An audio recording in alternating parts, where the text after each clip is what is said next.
Hello दोस्तों, स्वागत है आपका हमारे यूट्यूब चैनल याहू बाबा पे। ये हमारा रिएक्ट जेएस कोर्स से रिलेटेड 33 ट्यूटोरियल है और इस वीडियो कोर्स में आप सीखने वाले हैं रिएक्ट हुक फॉर्म। देखिए, इससे पिछली वीडियो में हमने एक टॉपिक स्टार्ट किया था रिएक्ट हुक फॉर्म। ये उसी का सेकंड पार्ट है। अगर आपने इसका पहला पार्ट नहीं देखा है तो मैं आपसे कहूंगा कि आप इसका पहला पार्ट देखिए, तभी आपको ये सेकेंड पार्ट समझ में आएगा। देखिए, इससे पिछली वीडियो में हमने देखा कि कैसे हम रिएक्ट जेएस के साथ जब फॉर्म बनाते हैं तो हमें तीन बेसिक वर्क करने पड़ते हैं। एक तो हमें उसकी फॉर्म की स्टेट मैनेजमेंट को हैंडल करना होता है, इसी के साथ हमें फॉर्म सबमिशन को भी देखना होता है और इसी के साथ हमें फॉर्म को वैलिडेट भी करना होता है। अब ये तीनों काम अलग अलग से अगर किए जाएं तो काफी लेंथी हो जाते हैं। तो इसी काम को छोटा करने के लिए और इजी करने के लिए हमारे पास एक थर्ड पार्टी लाइब्रेरी आती है रिएक्ट हुक फॉर्म, जिसकी हेल्प से ये तीनों काम को हैंडल करना बहुत ज्यादा ईजी हो जाता है और हमारा कोड की कॉम्प्लेक्सिटी भी बिल्कुल खत्म हो जाती है। अब इस वीडियो के अंदर हम यहाँ पर रिएक्ट हुक फॉर्म के कुछ एडवांस मेथड्स करने वाले हैं, जिसकी लिस्ट आपके सामने है। जैसे देखिए, हम सबसे पहले स्टार्ट करेंगे वॉच मेथड से और गेट वैल्यूज मेथड से। इन दोनों मेथड्स का काम बेसिकली एक ही होता है कि हम यहाँ पर फॉर्म की वैल्यू को उठा के शो कर सकें या यहाँ पर डाटाबेस को भेज सकें। इसी के साथ हम एक मेथड करेंगे सेट वैल्यूज। अगर आप इवेंट बेस पे यहाँ पर इन फॉर्म्स के अंदर कोई डिफॉल्ट वैल्यू सेट करना चाहते हैं या कोई इवेंट के क्लिक करने पे यहाँ पर कोई वैल्यू सेट करना चाहते हैं फॉर्म की किसी फील्ड पे, तब हम इसका यूज करते हैं। इसी के साथ हम यहाँ पर टेस्टिंग से रिलेटेड भी कुछ अलग अलग प्रॉपर्टीज करने वाले हैं, जैसे dirty fields, touch fields, is dirty, is valid, on error. इसी के साथ फॉर्म की सबमिशन से रिलेटेड भी हमारे पास यहाँ पर तीन प्रॉपर्टीज आती हैं, is submitted, is submit successful, जो हमारे को हेल्प करती हैं कोई ना कोई कंडीशन बेस पे हम यहाँ पर काम कर सकें। इसके बाद हम यहाँ पर फॉर्म को रीसेट करना देखेंगे, उसके लिए हम रीसेट नाम का मेथड यूज करेंगे।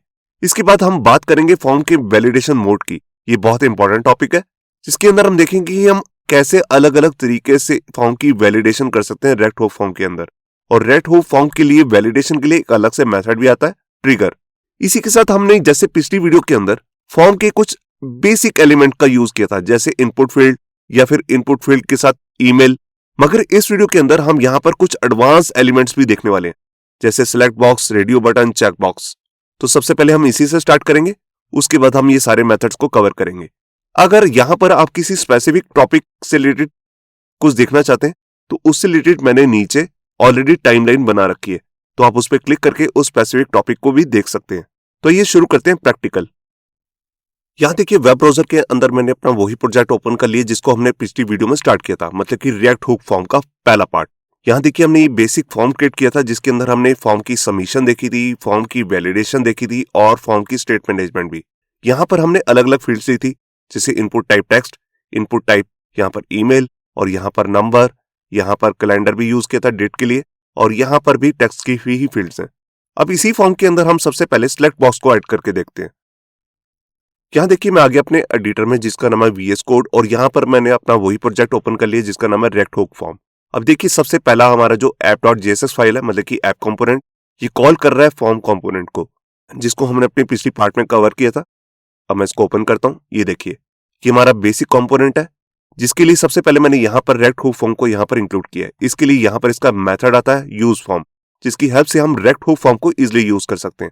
इसी के साथ मैंने डेव टूल को भी यहाँ पर इंक्लूड कर रखा है, जिसका पर्पस सिर्फ टेस्टिंग के लिए होता है, मतलब कि अगर आप रिएक्ट हुक फॉर्म की टेस्टिंग करना चाहते हैं तो हम इसका यूज करते हैं।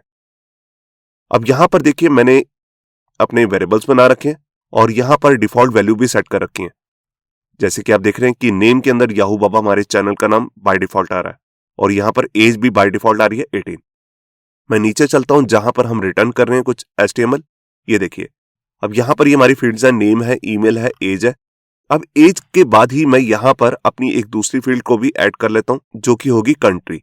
उसके लिए मैं यहाँ पे क्या करता हूँ, यहाँ पर जहां पर ये मैंने 2 बार ब्रेक लगाए हैं, इसी के बाद मैं यहाँ पर एक लेबल लेता हूं कंट्री के लिए और यहाँ पर अपना एक सिलेक्ट बॉक्स बना लेता हूं।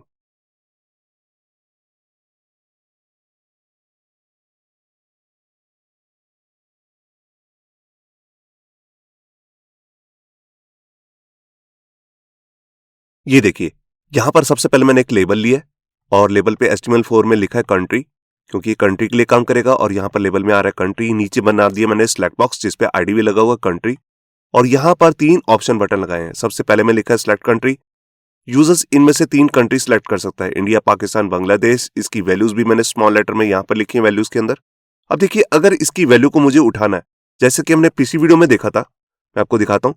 इसके लिए हमारे को फील्ड को इस तरह से रजिस्टर करना पड़ता है। बिल्कुल इसी तरह से मैं अपने सिलेक्ट बॉक्स को भी रजिस्टर कर सकता हूं। कैसे करेंगे? तो देखिए यहां पर जो हमारा ये सिलेक्ट बॉक्स है, यहीं पर मेरे को लिखना है रजिस्टर, और यहां पर आ जाएगा इसका एक नेम। तो नेम में मैं यहां पर डाल देता हूं जैसे कंट्री। ये हम फॉर्म में यूज करेंगे जब इसकी वैल्यू को दिखाने लगेंगे। अगर आपने यहां पर वैलिडेशन लगानी है जैसे रिक्वायर्ड, जैसे हम पिछली वीडियोस में देख चुके हैं, आप ऊपर देख सकते हैं, ये देखिए यहां पर रिक्वायर्ड नाम की वैलिडेशन है। बिल्कुल इस तरह की वैलिडेशन आप यहां पर भी लगा सकते हैं, और जैसे ये एरर के मैसेज हमने पिछली वीडियो में शो करने देखे थे, ये भी आप कर सकते हैं। तो यहां पर ये मैं नहीं कर रहा हूं, अगर आप यहां पर करना चाहें तो कर सकते हैं। तो यहां पर मैंने फाइल को सेव किया, मैं बेसिकली यहां पर जो ये 2 ब्रेक्स लगाए, बिल्कुल इसी तरह से इस फील्ड के बाद भी यहां पर 2 ब्रेक्स लगा देता हूं, फाइल को सेव करता हूं, और ये देखिए यहां पर हमारा सिलेक्ट बॉक्स आ चुका है।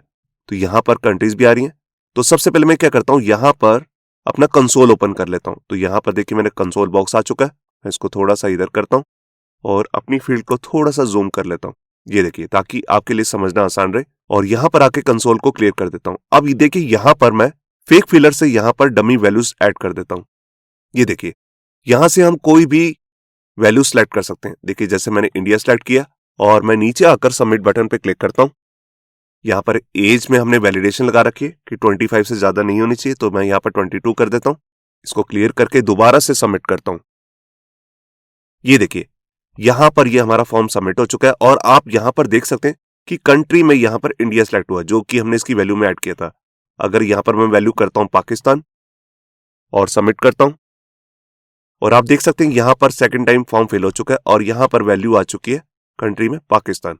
तो इस तरह से आप सिलेक्ट बॉक्स की वैल्यू को यहां से पिक कर सकते हैं। बहुत ही ईजी है, बस आपने रजिस्टर करना है और रजिस्टर में एक नेम देना है। और शो करने के लिए हम पिछली वीडियो में देख चुके हैं कि कैसे वैल्यू को शो करना है। हमने यहां पर फॉर्म पे ऑन सबमिट इवेंट ऐड किया हुआ, जिसके बाद मैंने यहां पर रेक्ट हुक फॉर्म का अपना मेथड यूज किया, हैंडल सबमिट, जो कॉल कर रहा है ऑन सबमिट फंक्शन को। यहां पर आप देख सकते हैं हैंडल सबमिट क्या कर रहा है, ऑन सबमिट जो हमारे फंक्शन हमने बनाया है इसके पास डाटा भेज रहा है, जिसके लिए मैंने यहां पर एक पैरामीटर भी ले लिया डाटा, जिसको हम आगे शो कर रहे हैं। तो काम बिल्कुल आसान है। अब इसके बाद हम यहाँ पे क्या कर रहे हैं, अब हम दूसरी फील्ड देखने वाले हैं, जैसे कि रेडियो बटन, जिसको बेसिकली हम जेंडर के साथ यूज करते हैं, जहां पर हम यूजर से ये पूछना चाहते हैं कि वो मेल है या फीमेल। तो उसके लिए भी मैं यहाँ पर फॉर्म की फील्ड्स बना लेता हूं। तो मैं ऊपर से ही लेबल वगैरह कॉपी कर लेता हूं और यहां पर मैं ऐड करता हूं जेंडर।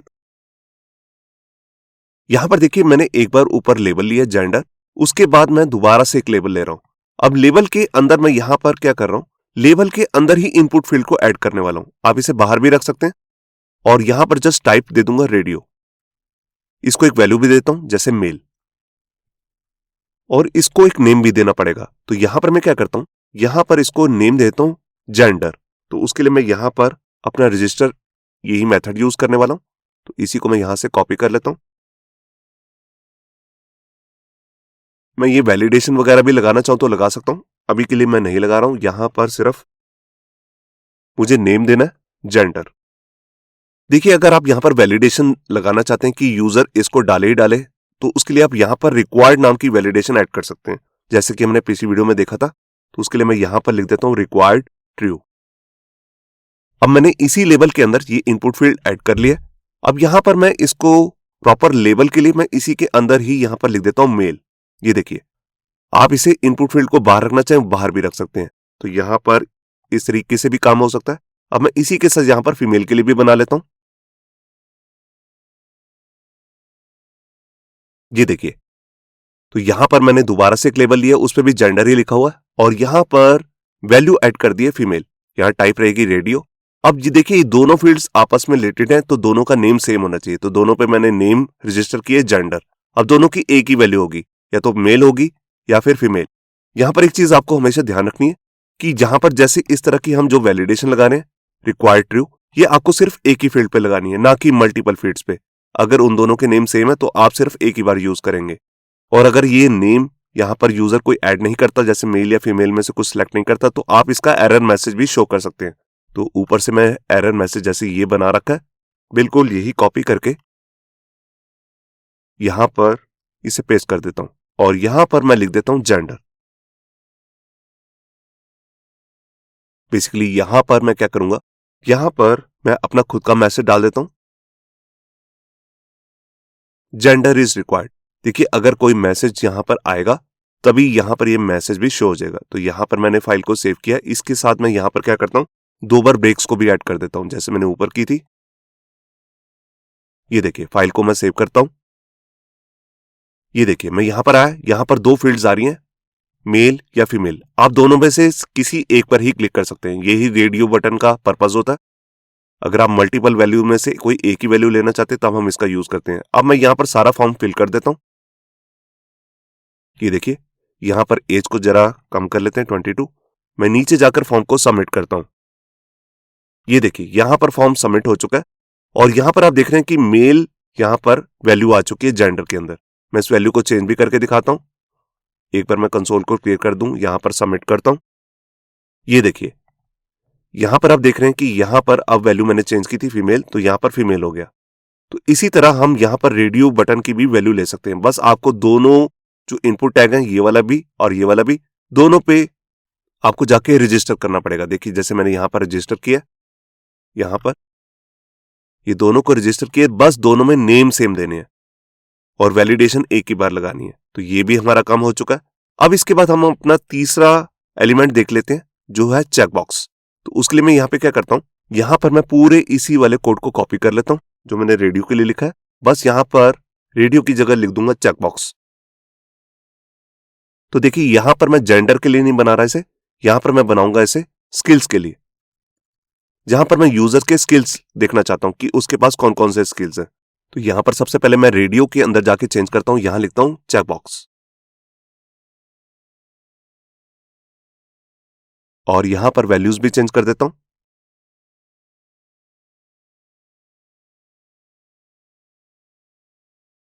ये देखिए यहां पर मैंने क्या किया, यहां पर टाइप में पास कर दी दोनों में चेकबॉक्स। यहां पर एक गलती हो रही है, यहां पर मुझे HTML4 में डालना है, यहां पर स्किल्स।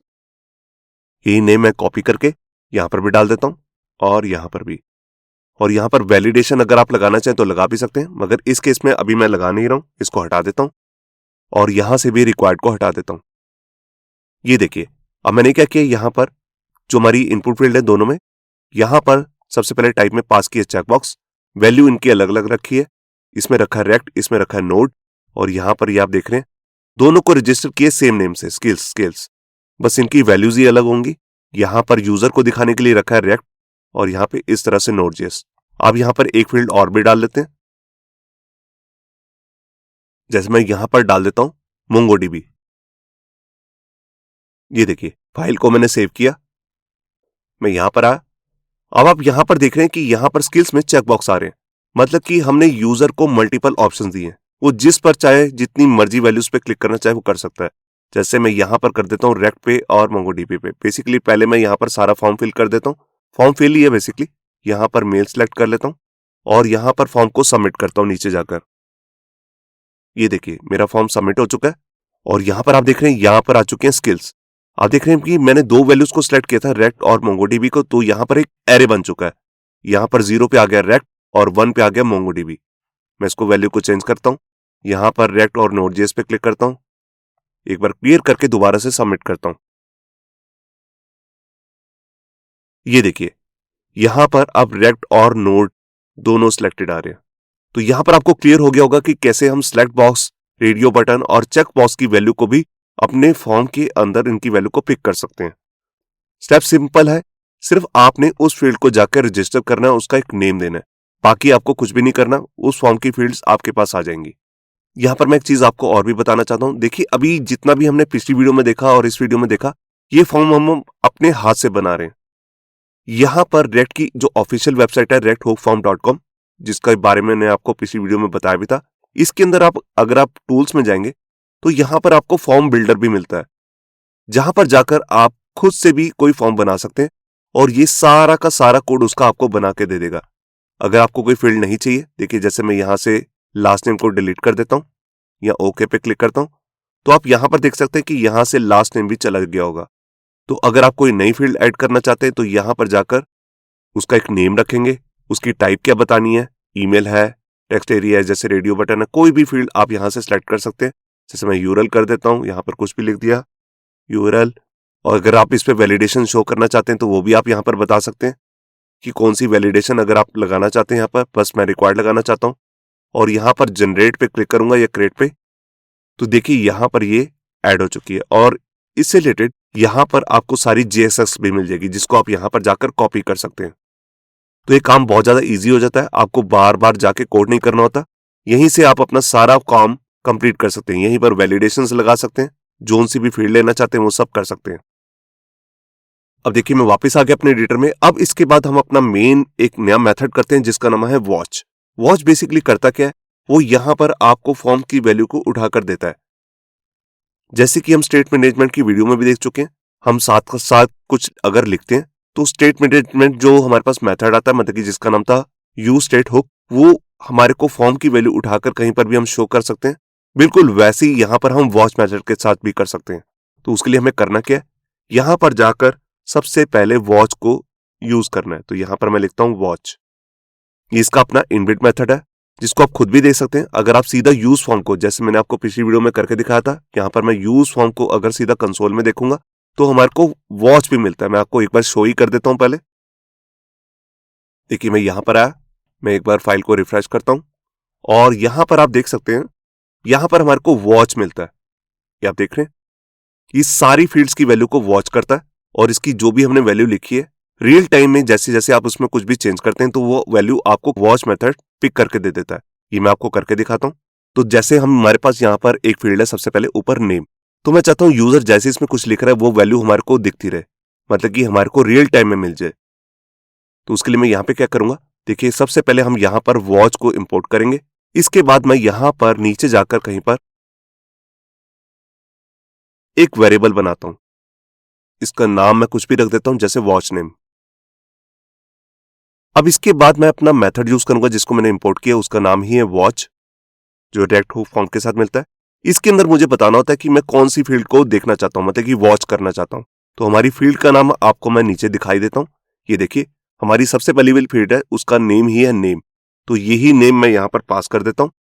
जिस भी फील्ड को अगर आप देखना चाहते हैं तो उसका नेम यहां पर पास कर सकते हैं। अब क्या होगा, जैसे ही मैं इसके अंदर यूजर कुछ भी आकर लिखेगा तो वो रियल टाइम में हमारे को वैल्यू जो है वो यहां पर इस वेरिएबल के अंदर मिल जाएगी, जिसको मैं कहीं पर भी जाकर शो कर सकता हूं। तो उसको मैं शो कैसे करूंगा, देखिए मैं यहां पर क्या करता हूं, इस डिव के अंदर यहां पर एक h1 ले लेता हूं और इस वेरिएबल की वैल्यू को अगर मुझे शो करना है, आपको मालूम है इस तरह से हमें करली ब्रेसेस लेनी होती है। और यहां पर मेरा वेरिएबल आ गया वॉच नेम। तो यहां पर मैंने फाइल को सेव किया और ये देखिए जैसे ही मैं यहां पर फॉर्म पे आया तो जो भी इसके अंदर लिखा था वो वैल्यू मेरे को मिल रही है। अब देखिए जैसे जैसे मैं इसको हटाऊंगा आप रियल टाइम में देख सकते हैं कि ऊपर से भी वो वैल्यू हटती जा रही है। ये देखिए मैं इसके अंदर हेलो लिखता हूं, देखिए एच लिखा तो वो आ गया ELLO। तो देखिए ये हेलो में जितने भी मैंने लिखा वैसा वैसा रियल टाइम में मेरे को वैल्यू मिल रही है। अगर मैं एक साथ 2 या 3 फील्ड्स की वैल्यू लेना चाहता हूं तो मेरे को उसके अंदर एरे पास करना पड़ेगा, जो हमारे वॉच है। तो मैं उसको भी करके दिखाता हूं। तो यहां पर मैंने ले लिया एरे और पहली फील्ड आ गई नेम और उसके बाद जो हमारी सेकंड फील्ड है उसका नाम आप देख सकते हैं यहां पर, इसका नाम है ईमेल। तो यही नेम मैं इसके अंदर पास कर देता हूं। ये देखिए बाकी सब कुछ सेम ही रहेगा, यहां पर जो लिखा है वो हमारे को यहां पर शो हो जाएगा। तो फाइल को सेव किया, मैं यहां पर आया, मैं रिफ्रेश करता हूं फील्ड को। ये देखिए अब देखिए यहां पर ईमेल में कुछ नहीं है, नेम में कुछ है। तो यहां पर जैसे मैं लिख देता हूं अपना खुद का ही नेम, जैसे संचित। तो देखिए आप ऊपर मेरा नेम दिख रहा है और यहां पर मैं कोई ईमेल डाल देता हूं जैसे sanchit@email.com। मैं आपको इसे हटा के दिखाता हूं। ये देखिए यहां पर आप देख रहे हैं कि नेम भी आ गया और इसके बाद ईमेल जो मैंने यहां पर लिखी है, दोनों वैल्यू मेरे को डायरेक्ट मिल रही है। अगर आप सारी फॉर्म की वैल्यू को उठाना चाहते हैं कि सारे नेम आपको एरे के अंदर पास करने पड़ेंगे, ऐसा कोई जरूरी नहीं है। उसके लिए आप यहां पर क्या कर सकते हैं, यहां पर वॉच का जो ये पूरा मेथड है इसको एम्प्टी भी कर सकते हैं। अब ये क्या करेगा, ये पूरे के पूरे फॉर्म को वॉच करेगा और सारी वैल्यूज आपको मिल जाएंगी। मगर पहले जैसे मिल रही थी, हम एक्चुअल लाइफ में वैसे वैल्यूज को नहीं देखते हैं, हम इसे जेसन फॉर्मेट में देख सकते हैं। तो बढ़िया एक तरीका है। मैं यहां से हेडिंग हटा देता हूं, मैं यहां पर पैराग्राफ ले रहा हूं ताकि फॉन्ट का साइज बड़ा ना हो और यहां पर जावास्क्रिप्ट का मेथड यूज करूंगा JSON.stringify और इसके अंदर आकर मैं अपना ये वेरिएबल डाल देता हूं। इसका नाम चेंज कर देता हूं, यहां पर लिख देता हूं वॉच फॉर्म। यही नेम एग्जैक्ट मैं यहां पर डाल देता हूं। ये देखिए अब ये क्या करेगा, ये वॉच हमारा पूरा मेथड अंदर से खाली है, इसका मतलब इसे पूरे फॉर्म की वैल्यू को उठाकर दिखाना है इस वाले वेरिएबल के अंदर, और इसको हमने स्ट्रिंग में चेंज कर लिया। तो आपको मैं समझा रहा हूं कि कैसे हमारे को पूरे फॉर्म का डाटा रियल टाइम में जेसन फॉर्मेट में मिल जाएगा, जिसको बाद में अगर हम सर्वर पे सेंड करना चाहें तो इजिली कर सकते हैं। ये काम कितना ज्यादा आसान है रेक्ट हुक फॉर्म की हेल्प से। तो यहाँ पर मैंने फाइल को सेव किया, ये देखिए मैं यहाँ पर आया, आप देख रहे हैं कि ऊपर सारे फॉर्म की वैल्यू मेरे को मिल रही है। मैं यहाँ पर कुछ भी लिखता हूं तो आप देखेंगे रियल टाइम में मेरे को सारी वैल्यू मिलती रहेंगी। ये देखिए यहाँ पर नेम आ गया, मैं ईमेल में कुछ लिखता हूं, ये देखिए यहाँ पर एक ईमेल आ गई। यहाँ पर मैं कुछ भी चेंज करूंगा तो रियल टाइम में मेरे को ये सारा जेसन फॉर्मेट में वैल्यू मिल रही है। मैं यहाँ पर कुछ भी सिलेक्ट कर रहा हूं, ये देखिए यहाँ पर मेरे को वैल्यू मिल गई कंट्री की। तो ये पॉसिबल कैसे हो पा रहा है, क्योंकि मैं यहाँ पर यूज कर रहा हूँ वॉच मेथड। और अगर आप इसे रियल टाइम में फॉर्म को साथ के साथ, जैसे यूजर लिख रहा है इसको फॉर्म को अगर आप सर्वर पे सेंड करना चाहते हैं तो उसके लिए हम यहाँ पर यूज इफेक्ट को भी यूज कर सकते हैं। तो उसका भी मैं आपको यूज करके दिखाता हूं। तो उसके लिए सबसे पहले मेरे को ऊपर जाकर यूज इफेक्ट को भी इंपोर्ट करना पड़ेगा, जैसे कि हम पिछली वीडियोस में देख चुके हैं। ये देखिए मैंने यहाँ पर इंपोर्ट कर लिया यूज इफेक्ट को, कहां से, रेक्ट में से। अब इसका यूज मैं कर सकता हूं, तो यहां पर मैं आपको यहीं यूज करके दिखा देता हूं। देखिए जो यूज इफेक्ट हमारा ये मेथड होता है, ये अपने आप रीरेंडर हो जाता है जब भी हमारा ये पूरा जो कंपोनेंट है जिसका नाम है फॉर्म, ये कभी भी फर्स्ट टाइम खुलेगा तभी ये अपने आप लास्ट में अपने आप फंक्शन अपने आप चल जाता है ये। और जब जब कहीं पर भी कोई वैल्यू चेंज होती है हमारे स्टेट वेरिएबल की तब भी ये चेंज होता है। तो यहां पर मैं आपको एक बहुत इंपॉर्टेंट बात और बताना चाहता हूं। देखिए जब आप वॉच मेथड यूज करते हैं और किसी भी फॉर्म की वैल्यू को चेंज करते हैं तो बार बार आपका कंपोनेंट री रेंडर होता रहता है, और जब जब री रेंडर होगा तब बार बार ये यूज इफेक्ट भी लास्ट में अपने आप चलता रहेगा। तो इसके अंदर मैं कंसोल के अंदर आपको वॉच फॉर्म की वैल्यू दिखाता हूं। ये देखिए मैंने कंसोल के अंदर इसे प्रिंट कर दिया, और मैं इसे कब कब चलाना चाहता हूं, जब जब वॉच फॉर्म की वैल्यू में चेंज हो। उसके लिए मैं यहां पर सेकंड पैरामीटर में पास कर देता हूं वॉच फॉर्म, जिसका मतलब है जब भी वॉच फॉर्म की वैल्यू में चेंज होगा तब तब ये हमारा जब ये फंक्शन रीरन होगा, मतलब कि कंपोनेंट फॉर्म, उसके बाद ये भी तभी चलेगा। तो यहां पर मैंने फाइल को सेव किया। उससे पहले मैं एक चीज और भी कर देता हूं, यहां पर अपने इस पैराग्राफ को कमेंट कर देता हूं। तो देखिए सबसे पहले मैं यहां पर कंसोल को ओपन कर लेता हूं। ये देखिए मैं इसको क्लियर करता हूं। देखिए मैं यहां पर कुछ भी चेंज करता हूं। देखिए मैं कुछ भी लिख रहा हूं, यहां पर आप देख रहे हैं कि कंसोल में यहां पर कुछ ना कुछ वैल्यू चेंज हो रही है हर बार। देखिए सबसे नीचे वाली वैल्यूज दिखाता हूं, ये देखिए जो भी मैंने लिखा है इसमें वो सब कुछ आपको यहाँ पे दिख रहा है। देखिए लास्ट टाइम ये पूरी ईमेल यहाँ पर आ चुकी थी। देखिए इसके एक बेनिफिट तो है ही, आप देख रहे हैं वॉच मेथड का कि हमें रियल टाइम में कोई वैल्यू मिल रही है, मगर इसका परफॉर्मेंस पे भी बहुत बड़ा एक इफेक्ट पड़ता है, क्योंकि बार बार आपका पूरा का पूरा पेज जो फॉर्म का सिलेक्टेड पेज है वो पूरा री रेंडर होता रहता है, मतलब कि पूरा कॉम्पोनेंट। तो इसको आपको हर जगह यूज नहीं करना चाहिए। आपको इसे सिर्फ यूज कहाँ करना है, जैसे इसका यूज केस है कंफर्म पासवर्ड। अगर आप यूजर से उसका पासवर्ड ले रहे हैं और एक दूसरी फील्ड है जहां पर आप कंफर्म पासवर्ड में चेक करना चाहते हैं कि ये पहले वाले से मैच कर रहा है कि नहीं, तो वहां पर हम इसे यूज कर सकते हैं। या कहीं पर एक्चुअल में ही आपको लाइव प्रीव्यू दिखाना है पूरे फॉर्म का, वहां पर आप इसे यूज करेंगे। इसकी जगह पे एक दूसरा मेथड भी आता है जिसका नाम है गेट वैल्यूज, उसका भी आप यूज कर सकते हैं। तो अब मैं आपको उसका यूज करके दिखाता हूं। तो ये जितना भी मैंने वॉच मेथड से कोड किया इसको मैं कमेंट कर देता हूं। ये फाइल आपको सारी हमारी गिटहब के अकाउंट से मिल जाएगी, जिसका लिंक भी नीचे। अब मैं यहां पर जाकर सबसे पहले क्या करूंगा, सबसे पहले जैसे मैंने वॉच को इंक्लूड किया था बिल्कुल इसी तरह से हमारे को यहां पर एक मेथड और मिलता है जिसका नाम है गेट वैल्यूज।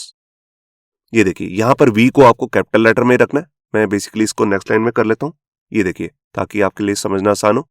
गेट वैल्यूज भी वॉच की तरह ही काम करता है, मगर ये इतना रियल टाइम में काम नहीं करता। वॉच क्या करता था, ये हर बार इस कंपोनेंट को री रेंडर कर रहा था, मतलब कि बार बार रीरन कर रहा था। गेट वैल्यूज ऐसा नहीं करता है। तो इसको हम यूज कैसे करते हैं, इसको बेसिकली हम किसी इवेंट के साथ यूज करते हैं, रियल टाइम के लिए नहीं करते। तो यहां पर मैं क्या करता हूं, सबसे पहले यहां पर एक फॉर्म बना लेता हूं जहां पर मैं गेट वैल्यू से वैल्यू को शो करूंगा। तो यहां पर फॉर्म का नाम रख देता हूं जैसे गेट फॉर्म वैल्यूज। ये देखिए ये मेरा एक फंक्शन बन चुका है गेट फॉर्म वैल्यू, जो कि एक एरो फंक्शन है। अब इसके अंदर मैं गेट वैल्यूज को यूज करूंगा जो मैंने ऊपर इंपोर्ट किया। उसके लिए मैं यहां पर एक वेरिएबल ले लेता हूं।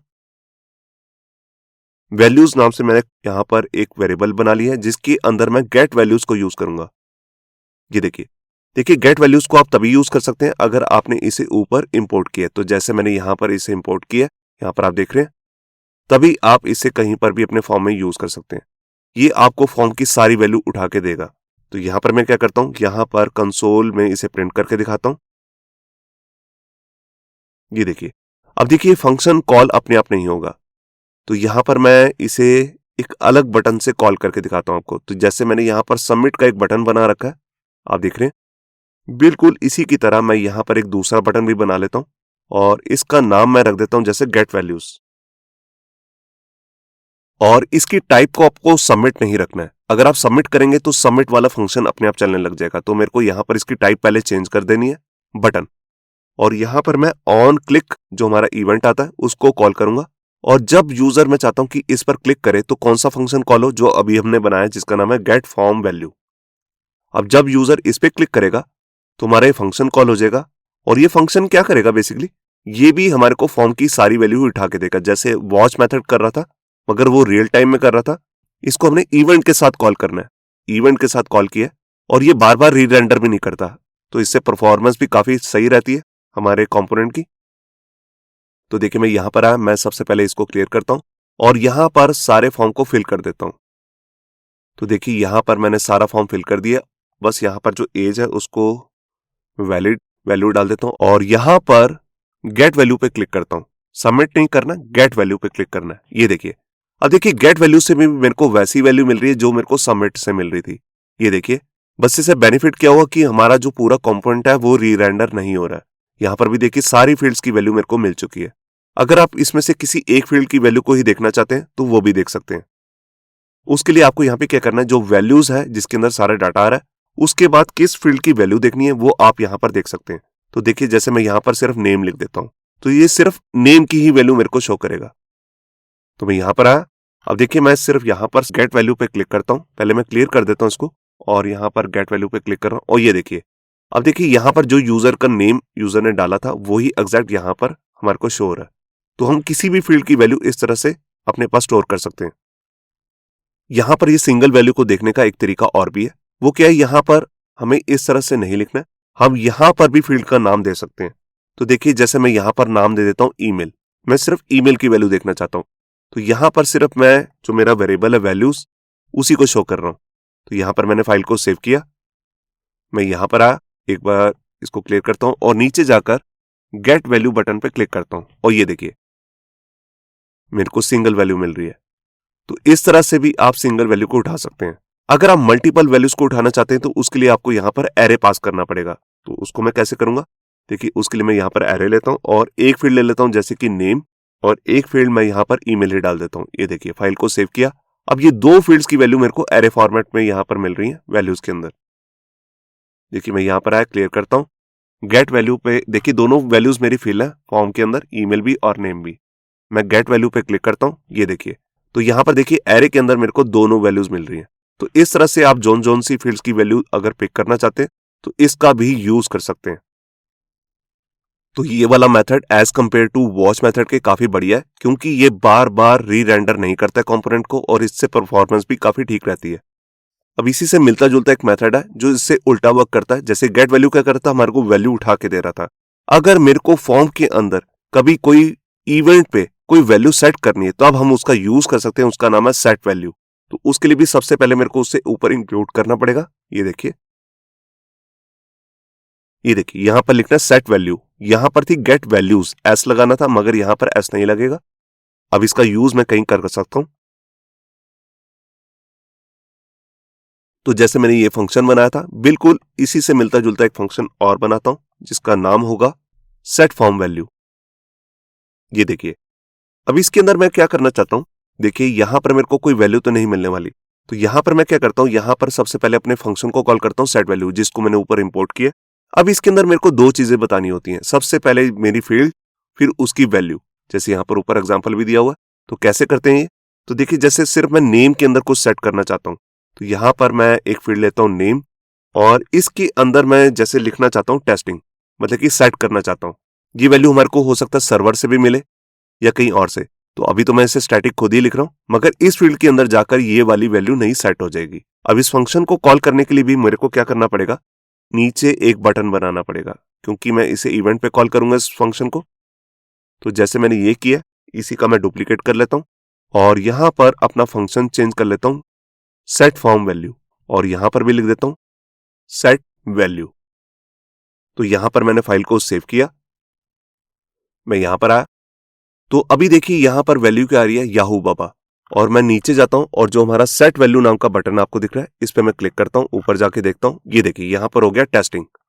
तो आपने देखा कि कैसे हमारी वैल्यू चेंज हो चुकी है। अब ये वैल्यू तो चेंज हो गई है, मगर यहां पर मैं आपको एक चीज दिखाना चाहता हूं। देखिए अगर आप यहां पर ये हमारा डेव टूल यूज करेंगे, जो मैंने आपको इंस्टॉल करवाया था पिछली वीडियो में, यहां पर आप देख सकते हैं कि यहां पर जैसे इसकी वैल्यू चेंज हुई है, तो यहां पर टच तो ट्रू आ रहा है मगर डर्टी फॉल्स आ रहा है, मतलब कि इसमें इसने कुछ चेंज नहीं किया। तो अगर आपने फॉर्म में कुछ इस तरह से वैलिडेशन लगा रखी है कि अगर आपकी डर्टी की वैल्यू ट्रू नहीं हुई है तब फॉर्म को सबमिट नहीं करना, तो ये सबमिट नहीं होगा। तो हम यहां पर खुद से भी इसकी वैल्यू को ट्रू पास कर सकते हैं। ये कैसे करेंगे? देखिए यहां पर मैं एक चीज बताना चाहता हूं। देखिए कई बार हैकर क्या होता है, आपके फॉर्म को बिना खुद से फिल किए किसी स्क्रिप्ट से आपके फॉर्म को फिल कर देते हैं और फॉर्म को सबमिट करते रहते हैं। तो हम उससे बचने के लिए यहां पर अलग से मेथड आते हैं, इज टच्ड और इज डर्टी, उसका यूज करते हैं। हम चेक करते हैं कि यूजर ने उसके अंदर खुद से जाके कुछ लिखा है कि नहीं। देखिए अगर मैं इसके अंदर खुद से कुछ लिखूंगा तो इसकी वैल्यू ट्रू हो जाएगी। देखिए मैं इसके अंदर कुछ भी लिखता हूं, देखिए इसकी वैल्यू ट्रू होगी। मैंने यहाँ पर सिंपल एफ लिखा है तो इसकी वैल्यू ट्रू होगी। तो जब हम सेट वैल्यू का यूज करते हैं तब यहां पर हमारे फॉर्म को पता नहीं लगता कि ये फॉर्म कैसे फेल हुआ है। तो हम ये खुद से भी इन दोनों वैल्यूज को ट्रू कर सकते हैं। मैं आपको रिफ्रेश करके दिखाता हूं।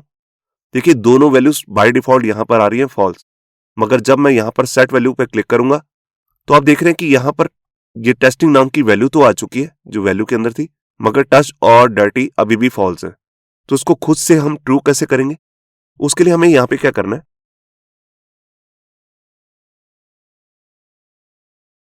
जो हमारा ये सेट वैल्यू नाम का ये मेथड है, इसी के अंदर हमें अपना थर्ड पैरामीटर लेना है कुछ इस तरह से, जिसके अंदर हम कुछ ऑप्शंस को पास कर सकते हैं, जिसके नेम भी आपको यहां पे दिखा रहा है, should validate, should dirty, should touch. तो ये तीनों का यूज हम यहां पर कर लेते हैं। इसके अंदर देखिए तीनों के अंदर बुलियन वैल्यू आती है, मतलब कि ट्रू या फॉल्स। तो उसी को मैं यहां पर लिखता हूं। ये देखिए यहां पर मैंने क्या किया, यहां पर तीनों मेथड्स का यूज कर लिया। शुड वैलिडेट, शुड डर्टी आना चाहिए था, यहां पर एक बेसिकली यहां पर टच रह गया तो यहां पर दो बार सेम ही लिख दिया। Should touch true, should dirty true. अब ये क्या करेगा, ये यहां पर टच की वैल्यू को भी ट्रू कर देगा और डर्टी की वैल्यू को भी, और वैलिडेट की वैल्यू को भी ट्रू कर दिया मैंने यहां पर, जिसे चेक कर सकेगा कि ये वैलिडेट वैल्यू है कि नहीं। तो हमने पहले से ही इसको शो कर दिया कि ये ट्रू है, कि ये वैलिडेटेड है। तो यहां पर मैंने फाइल को सेव किया और मैं यहां पर आया, तो मैं एक बार रिफ्रेश करता हूं फॉर्म को। देखिए स्टार्टिंग में इसकी वैल्यू आ रही है याहू बाबा और टच की वैल्यू है फॉल्स और डर्टी की वैल्यू भी है फॉल्स। अब देखिए अब अगर मैं यहां पर सेट वैल्यू पे क्लिक करूंगा तो देखिए यहां पर वैल्यू आप ऊपर भी देख रहे हैं, टेस्टिंग आ चुकी है, टेस्टिंग यहां पर भी दिखा रहा है। टच की वैल्यू भी इसने ट्रू कर दी और डर्टी की वैल्यू भी ट्रू कर दी है। तो इसका बेसिकली यूज कहां होता है, ये जो हमने अभी टेस्ट वैल्यू यूज किया, इसका यूज हम करते हैं, जैसे रियल लाइफ एग्जांपल बताता हूं। जैसे ओटीपी के लिए आपने देखा होगा कि आजकल ओटीपी आते हैं, और आपने अगर कुछ इस तरह से कोडिंग कर रखी है कि आपके पास ओटीपी आएगा और ओटीपी आपने खुद से ही फॉर्म में फिल करवा देना है। जैसे आपने आजकल कहीं ऐप में भी देखा होगा कि ओटीपी खुद से ही फिल हो जाता है, आपको अपने हाथ से लिखना नहीं पड़ता। तो उस केस में वो अपने आप फिल कैसे होता है, उसी के लिए हम यहां पर इस फंक्शन का यूज कर सकते हैं जिसका नाम है सेट वैल्यू। तो जो भी हमारे पास ओटीपी आएगा वो हम यहां पर डाल देंगे और जिस फील्ड के अंदर डालना है वो यहां पे सेट हो जाएगा, और ये सारी फील्ड्स को हम ट्रू कर देंगे, ताकि बाद में जब हम फॉर्म को सबमिट करने लगे तो कोई प्रॉब्लम ना क्रिएट हो। तो ये भी एक चीज थी। अब देखिए जैसे हमने ये डर्टी डूटी के सारे मैसेज किए हैं, ये वैलिडेट का मैसेज किया है जो खुद से वैल्यू को चेंज कर रहे थे, हमारे पास इससे रिलेटेड एक अलग से भी मेथड आते हैं जिसकी हेल्प से हम ये चेक कर सकते हैं कि डर्टी की वैल्यू क्या है, ट्रू है या फॉल्स है, टच की वैल्यू क्या है, ट्रू है या फॉल्स है। उसका यूज भी मैं आपको करके दिखा देता हूं। तो उसके लिए आपको करना क्या होता है, देखिए यहां पर पिछली वीडियो के अंदर हमने यहां पर फॉर्म स्टेट को इंपोर्ट किया था, यहां पर आप देख रहे हैं, जिसका यूज भी मैंने नीचे किया था। यहां पर मैं आपको दिखा देता हूं, ये देखिए फॉर्म स्टेट का यूज हमने पिछली वीडियो के अंदर किया था एरर्स के लिए। एरर्स जो है इसका इनबिल्ट इसका मेथड है जिसकी हेल्प से हम एरर्स को शो कर सकते हैं और ये पता लगा सकते हैं कि एरर आए हैं कि नहीं। बिल्कुल इसी के साथ फॉर्म स्टेट के अंदर हमारे को और भी कई चीजें मिलती हैं जो आप यहां पर इसकी वैल्यू को यहां पर कंसोल में भी करके देख सकते हैं। मैं आपको दिखा देता हूं। तो यहां पर मैंने फाइल को सेव किया, मैं इसको इधर लाता हूं। एक बार मैं रिफ्रेश करता हूं और यहां पर देखिए हमारे को फॉर्म स्टेट के अंदर कितना कुछ मिलता है। ये देखिए ये सारी चीजों का हम यूज कर सकते हैं। Is submit successful, is submitted, इसका यूज अभी मैं बाद में करके दिखाऊंगा। उससे पहले हम यहाँ पर देखेंगे इज डर्टी, डर्टी फील्ड या फिर टच फील्ड, वैलिडेट फील्ड, इनका यूज अभी हम पहले देखेंगे। तो सबसे पहले मैं आपको यूज करके दिखाता हूँ डर्टी फील्ड, जिससे हमें पता लगेगा कि यूजर ने किस फील्ड की वैल्यू को डर्टी किया है कि नहीं, मतलब कि उसमें कुछ लिखा है कि नहीं। तो उसके लिए मैं यहाँ पे क्या करूंगा, फॉर्म स्टेट के अंदर ही हमारे को जो मैंने अभी आपको दिखाया डर्टी फील्ड वगैरह मिल रही है वो सब मैं यहाँ पर डाल देता हूँ। एक डर्टी फील्ड थी और एक फील्ड थी टच फील्ड, ये देखिए। तो इन दोनों की वैल्यूज को मेरे को शो करना है, तो मैं यहाँ पे क्या करता हूँ, यहाँ पर इसे कॉपी करके इसका लाइन का डुप्लीकेट कर लेता हूँ। थोड़ी देर के लिए इसे कमेंट कर रहा हूँ और यहाँ पर क्या करता हूँ, इन दोनों की वैल्यूज को एक साथ दिखाना है तो मैं ऑब्जेक्ट बना लेता हूँ और इसके अंदर डाल देता हूँ डर्टी फील्ड और टच फील्ड की वैल्यू को। तो अभी मैं ब्राउजर में चलता हूँ, देखिए मैं यहाँ पर आया। अब देखिए मैं सबसे पहले इस फॉर्म को एम्प्टी करता हूँ, मतलब कि एक बार रिफ्रेश करता हूँ और ये देखिए यहाँ पर आपको दिख रहा है एक ऑब्जेक्ट मिला मेरे को जिसके अंदर दो वैल्यूज है। बाय डिफॉल्ट इसकी वैल्यू यहाँ पर आ रही है एम्प्टी, मतलब कि जब फर्स्ट टाइम आप फॉर्म ओपन करेंगे तो इसकी वैल्यूज होंगी एम्प्टी। मगर जैसे ही हम इस फॉर्म को फिल कर लेते हैं तो मैं यहाँ पर फेक फिलर का यूज करता हूँ और देखिए कुछ ना कुछ मैंने यहाँ पर वैल्यूज फिल कर लिए। मैं इसके अंदर वैल्यू को भी चेंज कर देता हूँ।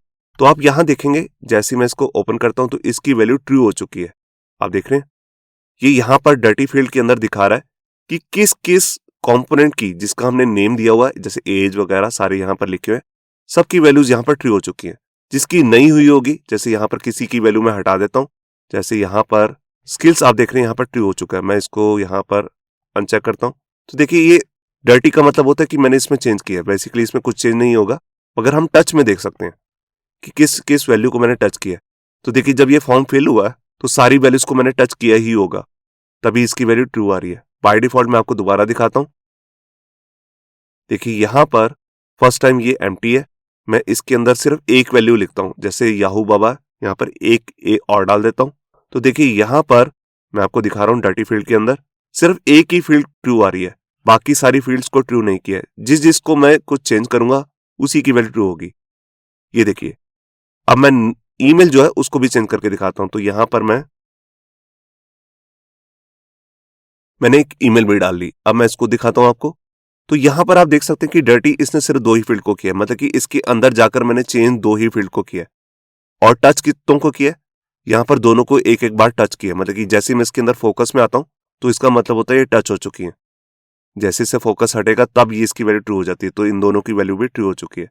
तो बेसिकली इसका यूज हम करते कैसे, इसका यूज हम कर सकते हैं चेक करने के लिए क्या इसकी फील्ड ट्रू है या नहीं। जब हम फॉर्म सबमिट करेंगे तो हम ये पता लगाएंगे क्या इसकी वैल्यू ट्रू आ रही है। अगर सारी फील्ड्स की वैल्यू ट्रू नहीं आ रही है डर्टी में, मतलब कि इसमें चेंज नहीं हुआ, तो आप फॉर्म को सबमिट नहीं करने देंगे। इसका अपना एक अलग से मेथड भी आता है जिसको आप अलग से यूज कर सकते हैं, उसका नाम होता है इज डर्टी, जैसे मैंने भाई आपको दिखाया भी था कंसोल में। तो इसको भी मैं प्रिंट करके दिखाता हूँ। यहाँ पर मैंने फाइल को सेव करने से पहले इसको यहाँ पर डाल देता हूँ कंसोल में। ये देखिए फाइल को मैंने सेव किया, मैं यहाँ आया, एक बार मैं फॉर्म को रिफ्रेश करता हूँ, इसको ओपन करके दिखाता हूँ। ये देखिए अब देखिए फर्स्ट टाइम इस डर्टी की वैल्यू यहाँ पर आ रही है फॉल्स। अब मैं यहाँ पर फॉर्म में कुछ भी लिख देता हूँ और आप यहाँ पर देख सकते हैं कि मैंने दो फील्ड्स के अंदर जैसे कुछ चेंज किया या कुछ भी लिखा तो यहाँ पर इस डर्टी की वैल्यू हो चुकी है ट्रू।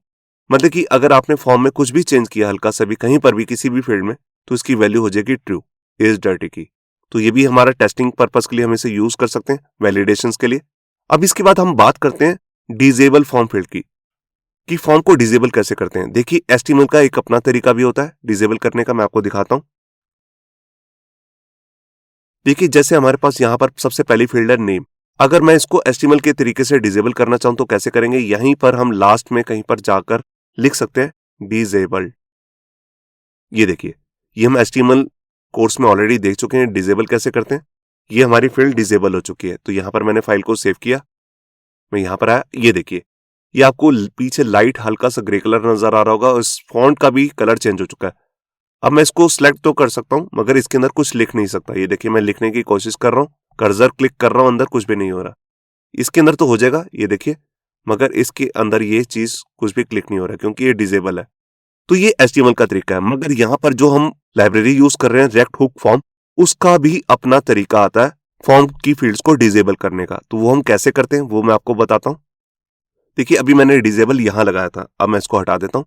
अब देखिए रेक्ट हुक फॉर्म की हेल्प से अगर आप यहाँ पर डिजेबल करना चाहते हैं किसी फील्ड को, तो उसके लिए क्या करेंगे, जहां पर हम ये रजिस्टर कर रहे हैं उसके बाद करली ब्रेसेस आती हैं जहां पर हम वैलिडेशन वगैरह ऐड कर सकते हैं। इसी करली ब्रेसेस के अंदर आकर आप यहाँ पर एक फील्ड यूज कर सकते हैं जिसका नाम होता है डिजेबल्ड।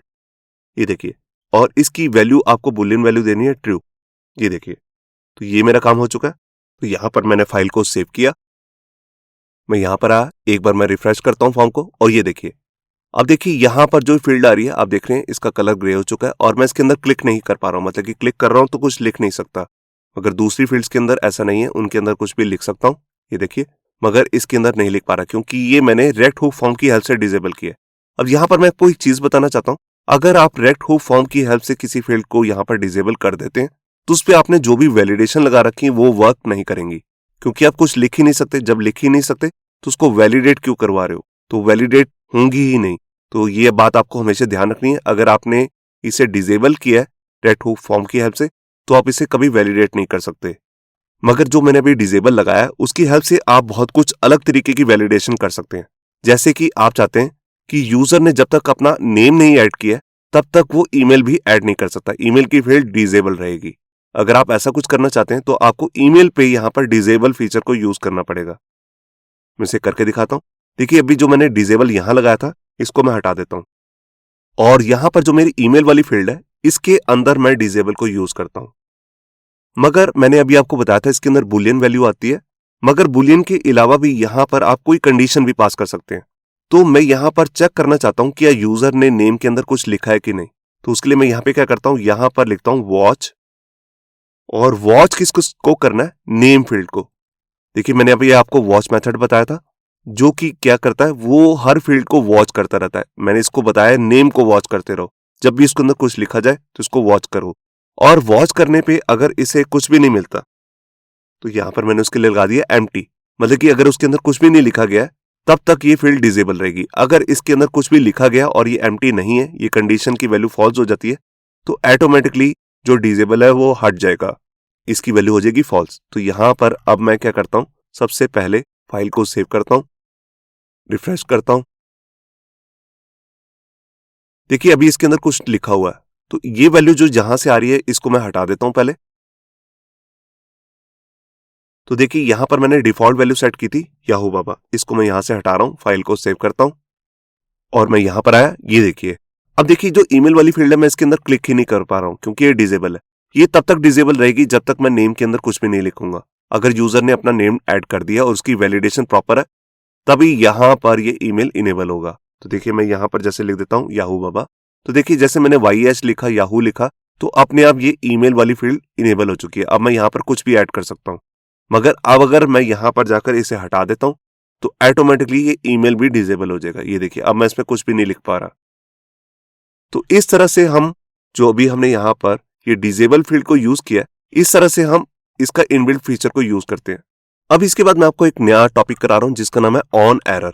ऑन एरर नाम का हमारे को एक मेथड मिलता है जब भी हम ये हैंडल सबमिट को यूज करते हैं। मैंने आपको पिछली वीडियो के अंदर ये हैंडल सबमिट बताया था कि अगर हमने फॉर्म की वैल्यू को उठाना है तो हम हैंडल सबमिट का यूज करते हैं, जिसको हम ऑन सबमिट के अंदर पास कर देते हैं जो हमारा इवेंट होता है। तो वो काम हमने कर रखा है।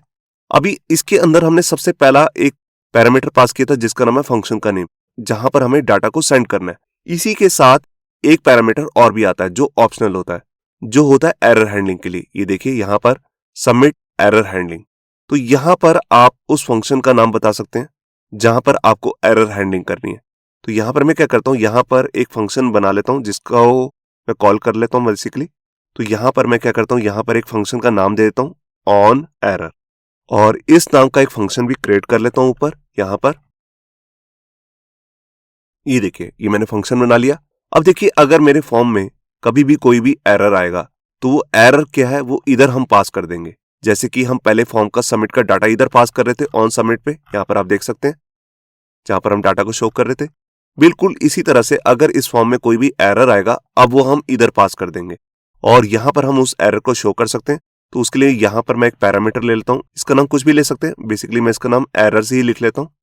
जो भी एरर्स आएंगे इस वाले वेरिएबल के अंदर आ जाएंगे और इसी को मैं कंसोल में यहां पर प्रिंट कर देता हूं। यहां पर सबसे पहले यूजर को दिखाने के लिए लिख देता हूं मैसेज एरर्स, कॉलन, और इसी के साथ मैं यहाँ पर जो भी हमारा वेरिएबल है एरर्स, उसकी वैल्यू को शो कर देता हूँ। ये देखिए, तो यहाँ पर मैंने फाइल को सेव किया, मैं यहाँ पर आया। अब देखिए मैं यहाँ पे क्या करता हूँ, यहाँ पर मैंने अभी कोई भी फॉर्म फिल नहीं किया। मैं एक बार रिफ्रेश करके दिखाता हूँ, इसको क्लियर कर लेता हूँ और फॉर्म को अब यहाँ पर सबमिट करता हूँ। ये देखिए, यहाँ पर आप देख रहे हैं कि जो भी एरर्स थे, जैसे यहाँ पर नेम इज रिक्वायर्ड था, यहाँ पर जेंडर इज रिक्वायर्ड था या कुछ भी, देखिए ईमेल तो वैलिडेट नहीं होगी क्योंकि अभी ये डिसेबल है। मैंने आपको दिखाया था कि अगर आप डिसेबल फीचर यूज करते हैं तो उसकी वैलिडेशन वर्क नहीं करती है, ये तो नहीं कर रही है। मगर ये 2 एरर्स आए हैं, ये एरर्स नाम का यहाँ पर आपको दिख रहा है, यहाँ पर हमारे को कंसोल में प्रिंट भी करके दिखा रहा है, और इनके जो एरर मैसेज है वो भी आपको दिखा रहा है। देखिए ईमेल में और नेम में क्या क्या मैसेज है, ये देखिए नेम में आ रहा है नेम इज रिक्वायर्ड, इसकी टाइप भी दे रखी है, इसका रेफरेंस भी दे रखा है कि किस फील्ड में आया है। इसी तरह जेंडर के केस में भी हो रहा है, ये देखिए। तो यहाँ पे आपको क्लियर हो रहा होगा कि जहां जहां पर भी आपने जोन सी भी वैलिडेशन लगाई होगी। अभी मैं ईमेल के लिए यहाँ पर क्या करता हूं, आपको दिखाई देता हूं। ये मैंने डिसेबल लगाया था, इसको अभी मैं लाइन को कमेंट कर रहा हूं, यहाँ पर फाइल को सेव करता हूं, रिफ्रेश करता हूं इसे। अब देखिए नेम, ईमेल, एज जो भी है हमने वैलिडेशन लगा रखी है। ये एज को भी मैं गलत डाल देता हूं, जैसे 12। अब देखिए हमारे पास बहुत सारी एरर्स आएंगी। मैं इसको यहाँ पर करके सबमिट करता हूँ। ये देखिए, अब देखिए एरर्स के अंदर कई सारी फील्ड्स आ चुकी हैं। ये आप एरर यहाँ पर भी देख रहे हैं, ये एरर्स हमारे को यहाँ पर भी दिख रही हैं। अगर आप इस तरह से एरर शो नहीं करना चाहते हर फील्ड के नीचे, तब हम इसका यूज करते हैं। ये जितनी भी एरर्स होती हैं हमारे को यहाँ पर एक ही फंक्शन के अंदर मिल जाती हैं, और इसका लूप चलाकर हम सारी एरर्स को शो कर सकते हैं किसी एक स्पेसिफिक एरिया में। तो देखिए सबके एरर मैसेज यहाँ पर आ रहे हैं। एज का अपना आ गया, एज मस्ट बी ये, ईमेल का अपना आ गया, ये देखिए। इसी तरह सबके एरर मैसेज आपको यहाँ पर शो हो रहे हैं। तो इसका बेनिफिट होता है कि जब भी आप फॉर्म सबमिट करेंगे, हैंडल सबमिट यहाँ पर आपको सेकंड पैरामीटर की ऑप्शन देता है एरर हैंडलिंग फंक्शन को कॉल करने की। ये फंक्शन का नाम आप कुछ भी रख सकते हैं। मैंने इसका नाम रखा है ऑन एरर, और जो भी एरर आएंगी मैंने इस वेरिएबल के अंदर स्टोर कर दी और यहाँ पर इसे शो कर दिया। आप इसे लूप चलाकर भी प्रॉपर HTML के अंदर शो कर सकते हैं। यहाँ पर मैं वैलिडेशन से रिलेटेड आपको एक चीज और भी बताना चाहता हूँ। देखिए अगर आपका पूरा फॉर्म वैलिडेट नहीं है, आप फॉर्म फिल करवा रहे हैं और यूजर ने अगर गलत वैल्यूज यहाँ पर डाली हैं, तो आप यहाँ पर अपना ये फॉर्म का जो बटन है सबमिट का, इसको डिसेबल भी रख सकते हैं। आप उसको चेक कर सकते हैं, अगर यूजर ने प्रॉपर वैल्यू डाली होंगी तभी ये बटन चलेगा, वरना ये चलेगा ही नहीं, मतलब कि इनेबल ही नहीं होगा। तो उसको हम करेंगे कैसे, उसके लिए हमारे पास यहाँ पर एक मेथड आता है इज वैलिड। तो ये आता है हमारा बेसिकली फॉर्म स्टेट के अंदर, जैसे हमने इज डर्टी यूज किया था, इसी तरह इज वैलिड भी एक मेथड होता है इसका। ये देखिए, तो ये चेक करता है कि आपका फॉर्म वैलिड है कि नहीं। इसको हम अलग अलग तरीकों से यूज कर सकते हैं, इफ कंडीशन के साथ यूज कर सकते हैं या अलग से भी। तो यहां पर मैं क्या करता हूं, जो मेरा यहां पर बटन है सबमिट का, मैं इसके अंदर इसे यूज कर लेता हूं। तो यहां पर मैं लिखता हूं डिसेबल कर दो इसे, और डिसेबल के अंदर मैं यहां पर क्या करूंगा, इफ नॉट इज वैलिड। अगर इसकी वैल्यू, इज वैलिड की 2 ही वैल्यूज हो सकती हैं, बुलियन वैल्यू, ट्रू या फॉल्स। अगर इसकी वैल्यू आ रही है फॉल्स, मतलब कि नॉट वैलिड है, इज वैलिड नहीं है, तब तक इसे डिसेबल रखना है।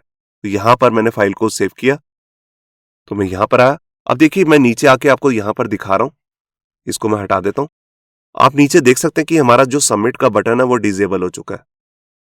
मैं फॉर्म को यहां पर रिफ्रेश करके दिखाता हूं। ये देखिए, ये मेरा पूरा फॉर्म है, और यहां पर आप नीचे देख रहे हैं ये डिसेबल जो सबमिट का बटन है बिल्कुल डिसेबल है, इस पर क्लिक ही नहीं हो रहा जब तक आप प्रॉपर वैल्यू नहीं डालेंगे। तो देखिए मैं यहां पर प्रॉपर वैल्यू डालता हूं। अब देखिए मैंने सिर्फ नेम डाला है, अभी भी ये डिसेबल है। जब तक मैं पूरा फॉर्म फिल नहीं कर दूंगा ये इनेबल नहीं होगा। तो मैं क्या करता हूं, फॉर्म फिलर का यूज करता हूं। ये देखिए, अब देखिए यहां पर पूरी फॉर्म की वैल्यू सारी सही है, तब ये इनेबल हुआ है। अब मैं इस पर क्लिक कर सकता हूं। अगर मैं यहां पर एज की वैल्यू को गलत डाल देता हूं, यहां पर डाल देता हूं 33, तो हमने वैलिडेशन लगा रखी एज होनी चाहिए 18 से 25 के बीच में। तो अब देखिए ये ऑटोमेटिकली डिसेबल हो गया, अब यूजर इसे क्लिक ही नहीं कर सकता। तो इस तरह से आप इज वैलिड फंक्शन का यूज कर सकते हैं। अगर आपके फॉर्म में कोई भी फील्ड वैलिड नहीं है तो आप बटन को डिसेबल कर सकते हैं, या कोई और मैसेज भी शो कर सकते हैं। ये तो मैंने जस्ट इसका एक सिंपल यूज करके दिखाया आपको, जो है इज सबमिट। अभी के लिए मैं क्या करता हूं, इस बटन का डुप्लीकेट करके इसको डिसेबल कर देता हूं, और यहां पर ये डिसेबल जो मैंने लगा रखा है इसको हटा देता हूं। ये देखिए, ये जब आपको कोड मिलेगा तो आप इसे देख सकते हैं। अब इसके बाद मैं आपको बताता हूं कि हमारे पास सबमिट से रिलेटेड, जैसे अभी हमने यहां पर फॉर्म को सबमिट करना देखा, अगर हम ये पता लगाना चाहते हैं कि यूजर ने फॉर्म को सबमिट किया है कि नहीं और सबमिट होने के बाद हमारा फॉर्म सक्सेसफुली सेव हुआ है कि नहीं, तो इसके लिए भी हमारे पास 3 अलग अलग से प्रॉपर्टीज आती हैं। तो उसके लिए मैं यहाँ पे क्या करता हूँ, सबसे पहले मैं ऊपर जाता हूँ, वो 3 प्रॉपर्टीज जो है उसको मैं यहाँ पर इंपोर्ट कर सकता हूँ। तो यहाँ पर नहीं, बेसिकली मेरे को फॉर्म स्टेट के साथ ही करना है, तो इसको भी मैं यहाँ से एंटर कर लेता हूँ। देखिए यहाँ पर सबसे पहली जो प्रॉपर्टी है उसका नाम है इज सबमिटिंग। देखिए 3 फॉर्मेट्स आते हैं यहाँ पे, is submit successful, is submitted, it's submitting. इन तीनों का यूज मैं आपको दिखाने वाला हूँ। देखिए अगर आप यहाँ पर ये चेक करना चाहते हैं कि आपका फॉर्म इस समय सबमिट हो रहा है कि नहीं, तो यहाँ पर आप इसका यूज करते हैं। जैसे ही आपका फॉर्म सबमिट हो जाता है तो इसकी वैल्यू चेंज हो जाती है, और जब हो रहा होता है तब इसकी वैल्यू चेंज हो जाती है। तो यहाँ पर हम इसका यूज अलग अलग तरीकों से कर सकते हैं। जैसे कि जब तक हमारा फॉर्म सबमिट नहीं होता तो हम यहाँ पर कोई लोडिंग की एनिमेशन दिखा सकते हैं या सेव होने की एनिमेशन। तो इसको मैं क्या करता हूँ, कंसोल में आपको प्रिंट करके दिखाता हूँ। तो इस लाइन को मैं कमेंट कर रहा हूँ। ये देखिए मैंने यहाँ पर पास कर दिया इज सबमिटिंग। अब जो भी इसकी जैसे वैल्यू होगी वो मैं आपको दिखाता हूँ। देखिए मैं यहाँ पर आया और यहाँ पर आकर सबसे पहले मैं कंसोल को ओपन कर लेता हूँ। ये देखिए यहाँ पर हमारी सारी फील्ड्स आ रही हैं। तो एक बार मैं इसे दोबारा से रिफ्रेश करके दिखाता हूँ। ये देखिए बाय डिफॉल्ट इसकी वैल्यू आ रही है फॉल्स, मतलब कि जब तक हमारा फॉर्म सबमिट नहीं होगा तब तक इसकी वैल्यू रहेगी फॉल्स। अब देखिए मैं यहाँ पे क्या करता हूँ, यहाँ पर मैं सबमिट करता हूँ। पहले मैं फॉर्म को फेक फिलर से फिल कर लेता हूँ। ये देखिए फिल कर लिया। यहाँ पर एज को जरा चेंज कर लेते हैं 22। देखिए अभी भी इसकी वैल्यू फॉल्स ही है क्योंकि अभी मैंने फॉर्म को सबमिट नहीं किया। मैं एक बार इसे क्लियर करके दिखाता हूँ और सबमिट पे बटन पे क्लिक करता हूँ। ये देखिए यहाँ पर क्या हुआ, जैसे ही मैंने सबमिट बटन पे क्लिक किया तो इसकी वैल्यू होगी ट्रू, क्योंकि यहाँ पर जब तक फॉर्म सबमिट नहीं हो जाता सारा वर्क चलता रहता है, तब तक इसकी वैल्यू रहती है ट्रू। और जैसे ही सारा काम खत्म हो गया उसके बाद इसकी वैल्यू दोबारा से होगी फॉल्स। मैं आपको दोबारा दिखाता हूं सबमिट बटन पे क्लिक करके। ये देखिए, तो देखिए सबसे पहले आया ट्रू, उसके बाद फॉर्म फिल हुआ, उसके बाद इसकी वैल्यू फिर से होगी फॉल्स। तो जब तक आपकी वैल्यू ट्रू रहती है आप यहां पर कोई एनिमेशन करना चाहे वो कर सकते हैं इसका यूज करके। आप अपना इफ की कंडीशन वगैरह लगा के किसी फंक्शन के अंदर इसका कोई कोड कर सकते हैं। बिल्कुल इसी तरह से हमारे पास एक फंक्शन और आता है, मतलब कि प्रॉपर्टी, जिसका नाम है इज सबमिटेड। ये देखिए ये मैं बताती है कि हमारा फॉर्म सबमिट हुआ है कि नहीं, तो इसका भी मैं यूज करके दिखाता हूं। यहां पर मैं ऑब्जेक्ट ले लेता हूं, इसमें इज सबमिटिंग के साथ इज सबमिट को भी पास कर देता हूं। ये देखिए अब ये दोनों की वैल्यूज दिखाएगा। मैं फाइल को सेव करता हूं, मैं यहां आया और इसको रिफ्रेश करता हूं। ये देखिए स्टार्टिंग में दोनों की वैल्यूज फॉल्स आ रही हैं। आप देख रहे हैं इज सबमिटेड की भी और इसकी भी। तो यहां पर इसको मैं एक बार फेक फिलर से ऐड कर लेता हूं। ये देखिए एक बार फिर से क्लियर करता हूं, एज को मैं प्रॉपर कर लेता हूं जैसे 122। इसको क्लियर करके अब मैं फॉर्म को सबमिट करूंगा। ये देखिए मैंने जैसे सबमिट किया तो मैं आपको दिखाता हूं। देखिए जैसे ही हमारा फर्स्ट टाइम मैंने जब बटन पे क्लिक किया तो यहां पर क्या हुआ, यहां पर सबसे पहले इज सबमिटेड की वैल्यू थी फॉल्स, क्योंकि अभी तक वो सबमिट नहीं हुआ था प्रॉपर, मगर सबमिटिंग शुरू हो चुकी थी, उसका काम स्टार्ट हो चुका था। इसके बाद देखिए ये वैल्यू को हमने प्रिंट कर रखा है, ये भी प्रिंट हुआ। उसके बाद यहां पर आप देख रहे हैं इसकी वैल्यू अभी भी सबमिटिंग ही हो रही थी। यहां पर आप देख रहे हैं इसका वर्क अभी भी चालू है और यहां पर ये भी वैल्यू फॉल्स है। इस सबमिट की वैल्यू तब ट्रू होगी जब आपका पूरा फॉर्म सबमिट हो जाएगा। तो देखिए लास्ट में जाकर हमारे इस सबमिटेड की वैल्यू होगी ट्रू, क्योंकि हमारा फॉर्म अब सबमिट हो चुका है और सबमिटिंग का काम खत्म हो चुका है, तो उसकी वैल्यू यहां पर होगी फॉल्स। अब जो ये सबमिट हुआ ये सक्सेसफुल हुआ है कि नहीं, इसमें कोई एरर तो नहीं आया, तो उसके लिए भी हमारे पास एक अलग से प्रॉपर्टी आती है इज सबमिट सक्सेसफुल। तो उसको भी मैं यूज करके दिखाता हूं आपको। इसको नेक्स्ट लाइन में कर लेता हूं। ये देखिए इज सबमिट सक्सेसफुल। अब इसकी वैल्यू ट्रू तब होगी जब हमारा फॉर्म सक्सेसफुली सबमिट हो जाएगा। अगर उसमें कोई एरर आता है तब इसकी वैल्यू रहेगी फॉल्स। तो इसको भी मैं यहां पर प्रिंट करके दिखाता हूं। ये देखिए यहां पर मैंने फाइल को सेव किया। अब देखिए एक बार मैं फॉर्म को सारे को फिल कर लेता हूं। ये देखिए फिल हो चुका है। यहां पर मैं प्रॉपर वैल्यू डाल देता हूं जैसे 22। एक बार मैं क्लियर करता हूं। अब देखिए अब मैं फॉर्म को सबमिट करता हूं।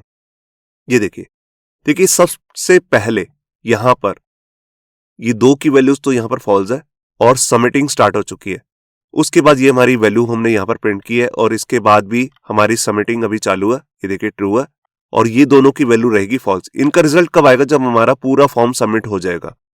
तो लास्ट में जो हमारी लास्ट है वैल्यू यहां पर देखिए इस सबमिटिंग की वैल्यू फॉल्स हो चुकी है और इन दोनों की वैल्यू ट्रू आ चुकी है क्योंकि कोई एरर भी नहीं आया, तो यहाँ पर ट्रू आ रहा है और इस सबमिटेड तो हो ही चुका है। अगर कोई एरर आएगा और फॉर्म सबमिट नहीं होगा तो इसकी वैल्यू तो ट्रू हो जाएगी क्योंकि फॉर्म अपने आप से एक बार सबमिट हो चुका है, मगर वो सक्सेसफुल नहीं हुआ तो यहाँ पर वैल्यू आ सकती है फॉल्स। तो इसका यूज होता है। इसी तरह यहाँ पर हमारे पास एक मेथड और होता है जो हम इसके साथ यूज कर सकते हैं। बेसिकली वो रेयर ही हम यूज कर सकते हैं, उसका नाम है सबमिट काउंट। यहां पर मैं उसे यूज करता हूं।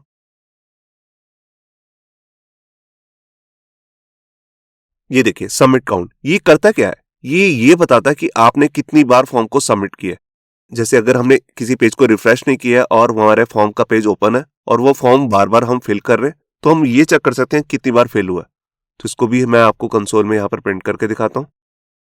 ये देखिए यहाँ पर मैं इसे प्रिंट कर रहा हूँ सबमिट काउंट को। तो यहाँ पर मैंने फाइल को सेव किया, मैं यहाँ पर आया तो एक बार मैं इस फॉर्म को फिल, जैसी भी वैल्यू है मैं इसको फिल कर देता हूँ। ये देखिए यहां पर आप देख रहे हैं, अच्छा यहां पर पहले भी काउंट दिखा रहा था, मेरे को रिफ्रेश करके आपको दिखाना पड़ेगा। देखिए फर्स्ट टाइम जब मैंने पेज ओपन किया, एक बार मैं इसे क्लियर करता हूं, फॉर्म फिलर से इसे फिल करता हूं।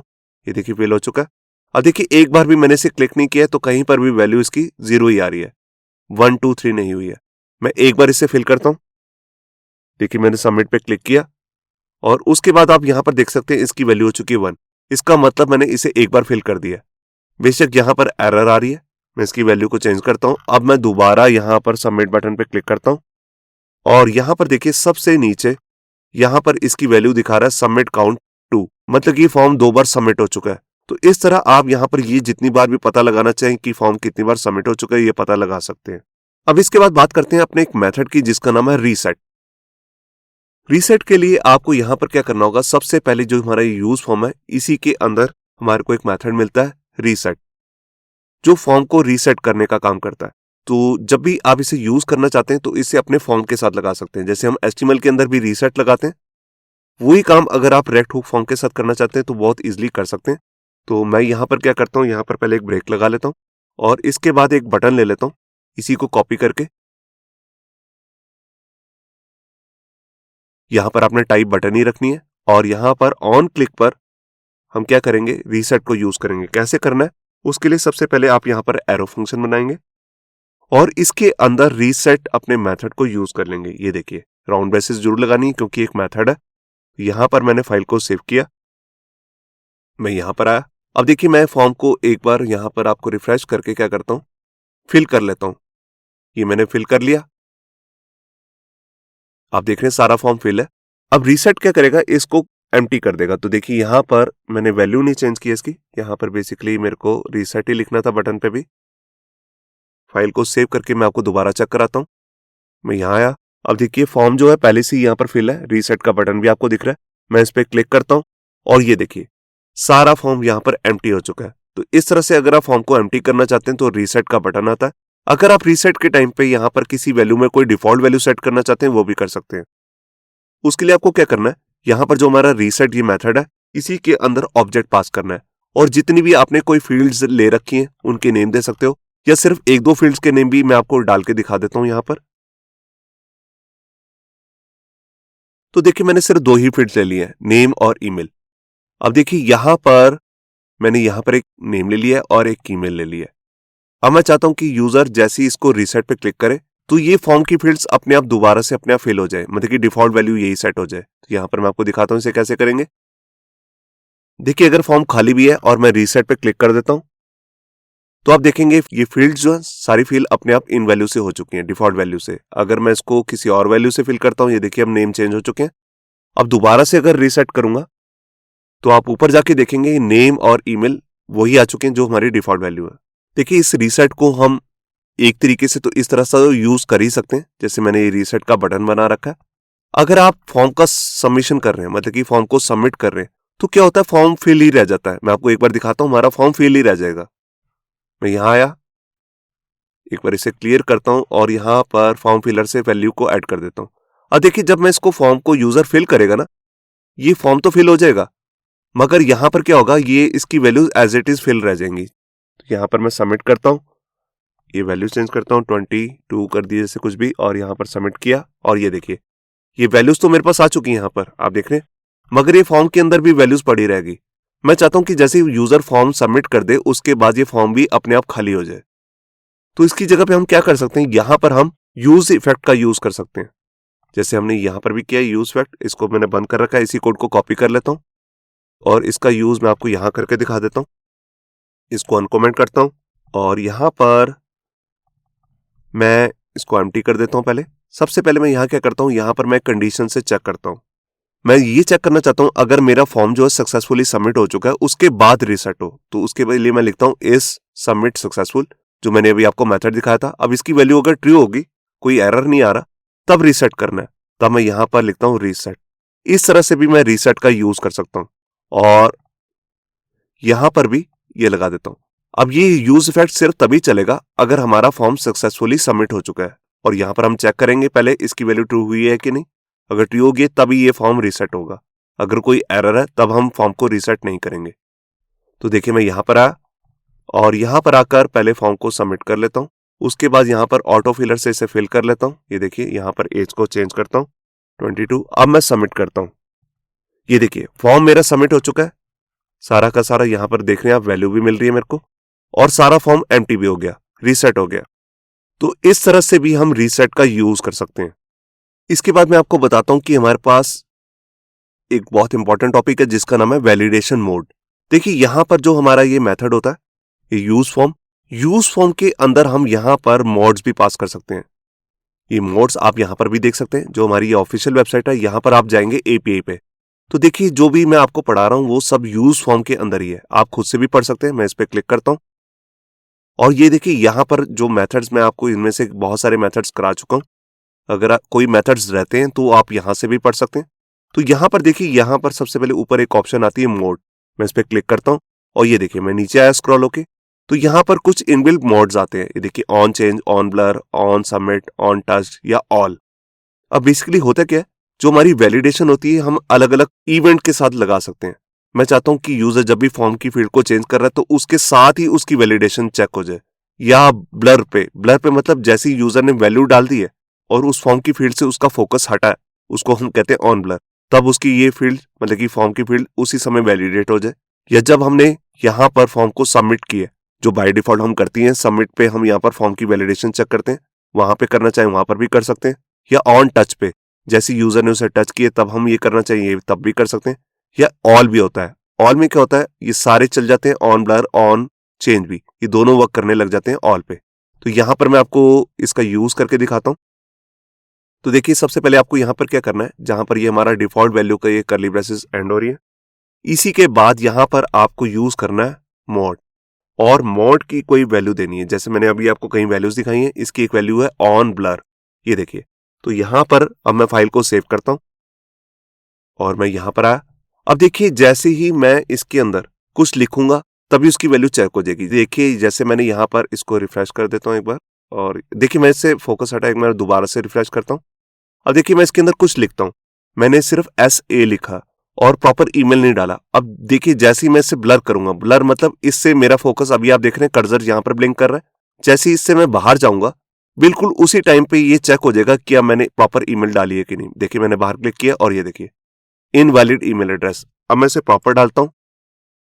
अब देखिए जीजी कोई कंपनी हो सकती है, उसका मैंने ईमेल बना दिया। अब जैसे ही मेरे इससे फोकस हटेगा, देखिए मैं जैसे ही यहां पर आऊंगा नेक्स्ट फील्ड में, ये हट गया, इसका मतलब मैंने प्रॉपर ईमेल डाली थी। और अगर मैं इसे थोड़ा सा गलत कर देता हूं और यहां पर क्लिक करता हूं और देखिए इमीडिएट आ गया इनवैलिड ईमेल एड्रेस। तो जैसे ही हम ब्लर कर रहे हैं उसी टाइम पे, अब देखिए मैं एज भी गलत डाल के दिखाता हूं आपको। जैसे यहां डाल दिया 33, अब ये बहुत ज्यादा एज है, हमारी वैलिडेशन एरर आ जाएगा। ये देखिए मैंने इसमें डाला 22, अब ये प्रॉपर एज डाली है। जैसे ही हमारा फोकस हटेगा मतलब कि ब्लर होगा, उसी टाइम पे वैलिडेशन हो रही है। इसको हम डिफॉल्ट पे भी कर सकते हैं। देखिए बाय डिफॉल्ट तो चेंज करने की कोई यूज नहीं होता, आप यहां पर ऑन सबमिट जो है इसको लगाने की कोई जरूरत नहीं होती, क्योंकि अगर हम ये नहीं भी लगाएंगे तब भी वो सबमिट पे ही हमारी वैलिडेशन चेक होती है। ये मैं आपको पिछली वीडियो में भी दिखा चुका हूं और इस वीडियो के स्टार्टिंग में भी। इसकी जगह पे एक दूसरी वैल्यू आती है जो है ऑन चेंज। इससे क्या होगा, जैसे ही आप अपनी किसी फील्ड के अंदर कुछ भी लिखना शुरू करेंगे, आपके हर एक कैरेक्टर की टाइपिंग पे चेक होगा कि आप ठीक लिख रहे हैं कि नहीं। देखिए इससे ना परफॉर्मेंस का एक इशू आता है, आपका जो बार बार वैलिडेशन है उसको बार बार चेक करना पड़ता है। तो इससे हमारी वेबसाइट की परफॉर्मेंस थोड़ी लो हो सकती है, तो इसका यूज करते नहीं हम, मगर फिर भी मैं आपको दिखा रहा हूँ। इसका यूज नॉर्मली आपने देखा होगा, जैसे आप जीमेल का अकाउंट बनाते हैं तो उसके अंदर जैसे आप नया ईमेल जो अभी आपको चाहिए आप लिखना शुरू करते हैं, वो साथ के साथ आपको चेक करके बता देता है कि वो जीमेल का अकाउंट पहले से अक्वायर्ड है या फ्री है। तो उसकी जगह हम इसे यूज कर सकते हैं। अब देखिए मैं यहाँ पर इसको रिफ्रेश करता हूँ एक बार। अब देखिए जैसे मैं इसमें लिखना शुरू करूंगा ये मेरे को साथ के साथ वैलिडेशन चेक करके बताएगा। देखिए मैंने वाई भी लिखा, ये साथ के साथ बता रहे इनवैलिड एड्रेस है। ये देखिए मैंने प्रॉपर कोई ईमेल जैसे बना ली तो उसके अंदर लिख दिया। अब देखिए मैं इसके अंदर कुछ भी लिख रहा हूं, मैं इसको कम करता हूं वैल्यू को। देखिए जैसे मैंने कम की ये इमीडिएट बता रहा है कि गलत है। ये देखिए मैं इसके अंदर भी कुछ लिखता हूं, ये तो चलो प्रॉपर ही है। ईमेल में कुछ भी गलत लिखूंगा @ हटा देता हूं। ये देखिए आ गया इनवैलिड एड्रेस। ये मतलब कि ऑन चेंज पे कुछ भी लिख रहा हूं उसके साथ ही यहाँ पर वैलिडेशन चल रही है। मगर इससे परफॉर्मेंस मैं आपको बाद में भी बता रहा हूं कि इससे परफॉर्मेंस काफी कम हो सकती है, क्योंकि बार बार वैलिडेशन करनी पड़ती है। यहां पर एक वैल्यू इसकी और होती है ऑन टच। देखिए यहां पर ऑन टच में क्या होता है, ये यहां पर ऑन ब्लर की तरह और ऑन चेंज पे दोनों पे काम करता है, क्योंकि वहां पर हम टच तो करेंगे उसे फील्ड को, मतलब कि उस पर ऑन फोकस आएगा। देखिए मैं आपको दिखाता हूं। देखिए जैसे मैं यहां पर आया अब हमारा ऑन टच जो है वो चलने लग जाएगा, मतलब कि चेंज की तरह भी काम करेगा। और अगर मैं इसको छोड़ के जाऊंगा, इससे फोकस कहीं और करूंगा, तब भी ये वैलिडेशन वर्क करेगी दोनों टाइम पे। तो देखिए जैसे मैंने लिखा संचित @email, या मैं कुछ भी लिख देता हूं गलत, मैं हटाता हूं फोकस। देखिए एकदम तब भी हो गया, कुछ लिख रहा हूं तब भी वैलिडेशन चलेगी। ये देखिए मेरी वैलिडेशन जैसे ही करेक्ट हुई एकदम तब भी हट गया। अभी मेरा फोकस हटा नहीं है, तो ये दोनों टाइम पे काम करता है। इसका नाम है ऑन टच। इसकी जगह पे एक वैल्यू और आती है जिसको हम कहते हैं ऑल। तो जितनी भी अभी हमने यहाँ पर की है, on blur, on change, on touch, सब पे अगर आप वैलिडेशन लगाना चाहते हैं तब इसका आप यूज कर सकते हैं। तो इसका प्रैक्टिकल आप खुद भी देख लेना। तो सेम ही है, बिल्कुल वैसी है जैसे हमने की है। इसको मैं अब कमेंट कर रहा हूं। अब इसी की तरह जैसे हमने वैलिडेशन करना देखा अलग अलग इवेंट्स पे, इसी तरह अगर आप किसी बटन के क्लिक पर सिर्फ वैलिडेट ही करना चाहते हैं या कुछ और करना चाहते हैं, या फिर किसी और तरीके से वैलिडेशन करना चाहते हैं, तो हमारे पास यहाँ पर ट्रिगर नाम का भी एक मेथड आता है यूज फॉर्म के अंदर, जो सिर्फ वैलिडेशन के लिए यूज होता है। ट्रिगर मतलब जब भी आप खुद चाहेंगे सिर्फ तभी वैलिडेशन होगी, तो आप इसे कहीं पर भी यूज कर सकते हैं। मैं आपको उसका यूज बटन के साथ करके दिखाता हूं। तो मैं नीचे ही जाता हूं सबसे पहले और यहां पर एक बटन बना लेता हूं, और इसका नाम मैं यहां पर चेंज कर देता हूं। इसका नाम रख देता हूं वैलिडेट, क्योंकि हम चाहते हैं कि जैसे हम इस बटन पे क्लिक करें तभी वैलिडेशन स्टार्ट हो। तो ऑन क्लिक पर मैं यहां पर क्या करता हूं, यहां पर एक एरो फंक्शन बना लिया और इसके अंदर मैं अपना मेथड यूज करूंगा जिसका नाम है ट्रिगर। ये देखिए ये मेथड है, तो राउंड बेसिस भी लगानी है। ये देखिए यहां पर मैंने फाइल को सेव किया। अब जब मैं इस बटन पे क्लिक करूंगा तो ये सबमिट नहीं करेगा फॉर्म को, ये सिर्फ वैलिडेट करेगा। आप इस तरह से भी इसका यूज कर सकते हैं, या यहां पर किसी फंक्शन के अंदर भी कर सकते हैं। जैसे आप चाहते हैं कि जैसे ही सबमिट हो तो उसके अंदर भी ट्रिगर कॉल कर सकते हैं, कहीं और भी कॉल कर सकते हैं। तो यहां पर मैंने फाइल को सेव किया, मैं यहां पर आया। अब देखिए जैसे ही मैं यहां पर वैलिडेट पे क्लिक करता हूं तो देखिए इसने अपने आप सारे फॉर्म को वैलिडेट कर दिया। इसने फॉर्म को सबमिट नहीं किया, सिर्फ वैलिडेट किया। अगर मैं कुछ फील्ड्स को यहां पर फिल करके दिखाता हूं आपको, ये देखिए, और यहां पर सबमिट करता हूं, मतलब कि सबमिट नहीं कर रहा, वैलिडेट ही कर रहा हूं, तो देखिए इसने एज को बता दिया कि एज रह गया। अब एज को यहां पर किया, अब मैं यहां पर वैलिडेट करता हूं, तो यहां पर आप देख रहे हैं अब कोई भी एरर नहीं है। तो ये क्या कर रहा था, ये सारी फील्ड्स को यहां पर वैलिडेट कर रहा था। और अगर आप यहां पर किसी स्पेसिफिक एक फील्ड को वैलिडेट करना चाहते हैं, जैसे हमारी एक फील्ड है, सबसे पहली फील्ड नेम, तो उसके लिए आप यहां पर नेम इस तरह से भी लिख सकते हैं। तो अब ये क्या करेगा, सिर्फ एक ही फील्ड को वैलिडेट करेगा, क्या उसमें प्रॉपर वैल्यू है कि नहीं। देखिए मैं यहां पर आया, रिफ्रेश करता हूं इसे। अब देखिए इसके अंदर नेम लिखना जरूरी है, हमने रिक्वायर्ड लगा रखा है इस पे। तो मैं यहां पर जाकर सिर्फ वैलिडेट पे क्लिक करता हूं, ऊपर जाता हूं और ये देखिए नेम इज रिक्वायर्ड, बाकी को इसने चेक भी नहीं किया। तो यहां पे आपको क्लियर हुआ होगा कि कैसे हम खुद से भी ट्रिगर को कॉल करके कोई भी फील्ड्स को यहां पर वैलिडेट कर सकते हैं, या सारी फील्ड्स को भी वैलिडेट कर सकते हैं। अब यहां पर एक मैं रियल लाइफ आपको एक लास्ट में एग्जांपल भी दिखाता हूं कि जैसे ईमेल का ये एग्जांपल मैंने आपके लिए नोट किया था, तो यहां पर मैं इसे बताना चाहता हूं। देखिए आपने अक्सर देखा होगा जैसे हम नई ईमेल बनाने लगते हैं तो वहां पर हमें बता देता है कि ईमेल जो है ऑलरेडी एग्जिस्ट है कि नहीं, या यूजर नेम ऑलरेडी एग्जिस्ट है कि नहीं। तो जैसे मैं ईमेल पे ही ये लेकर चल रहा हूं, अब एपीआई से हम चेक करते हैं डाटा ये हमारे डाटाबेस में है कि नहीं। तो मैं यहाँ पर आपको एक फेक ईमेल से आपको यहाँ पर चेक करके दिखाऊंगा कि ये डाटा हम अगर डालने लगेंगे तो वो ईमेल हमारे डाटाबेस में ऑलरेडी है कि नहीं, ताकि यूजर को पता लग जाए कि ये ईमेल ऑलरेडी एग्जिस्ट कर रही है। तो देखिए मैं यहाँ पर ब्राउजर में आया और जहाँ पर जेसन प्लेस होल्डर जो मैंने आपको पिछली कई वीडियोस में दिखा चुका हूँ, जहाँ पर हम जेसन का फेक डाटा हमारे को मिलता है एपीआई फॉर्मेट में, तो यहाँ पर मैं नीचे जाता हूँ। यहाँ पर अभी हम फैच मेथड भी यूज करेंगे। सबसे नीचे यहाँ पर आप देखते हैं रिसोर्सेज के अंदर यहाँ पर यूजर्स नाम से एक हमारे को फेक डाटा मिल रहा है जिसके अंदर 10 यूजर्स का रिकॉर्ड है। मैं इस पर क्लिक करता हूँ। ये देखिए यहाँ पर आप देख रहे हैं कि हमारे को यहाँ पर ये एपीआई से ये फेक डाटा मिल रहा है 10 यूजर्स का। ये देखिए 10 यूजर्स हैं अलग अलग, उनका आईडी दे रखा है, उनकी ईमेल है, सब कुछ है। अब देखिए जैसे मैं यहाँ पर यूजर की ईमेल से कुछ सर्चिंग करना चाहता हूँ तो कैसे करूंगा।